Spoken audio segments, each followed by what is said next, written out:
everyone, and today I'm going to be showing you how simple it is to set up our cost-effective sequence runner function.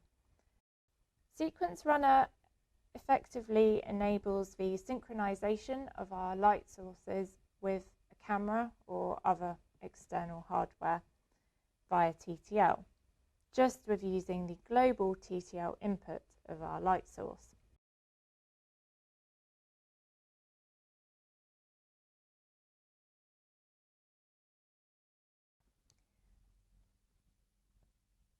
In this example, our hardware setup has the manual microscope, the Evident IX73 and the Andor Xyla camera.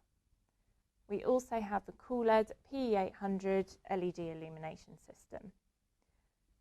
Now the first step to setting up Sequence Runner, if you haven't done it already, is to connect the camera to the PC via the USB cable.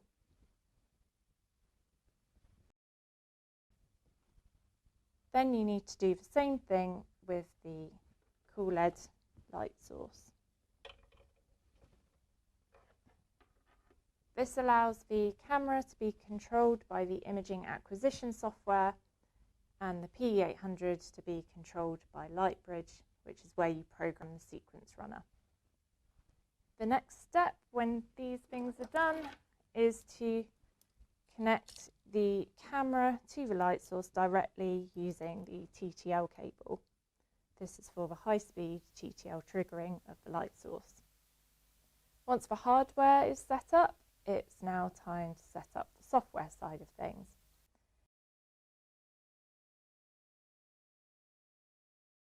This laptop already has the P800 LightBridge installed. If you don't have this, you can download it from the QLED website.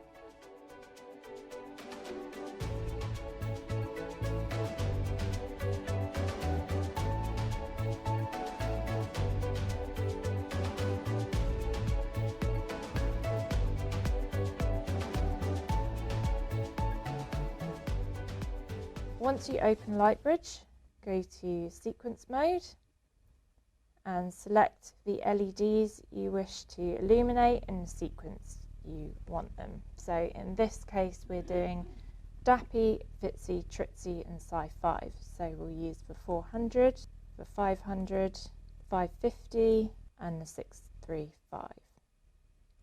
In this example we're also going to be using µManager to trigger the camera.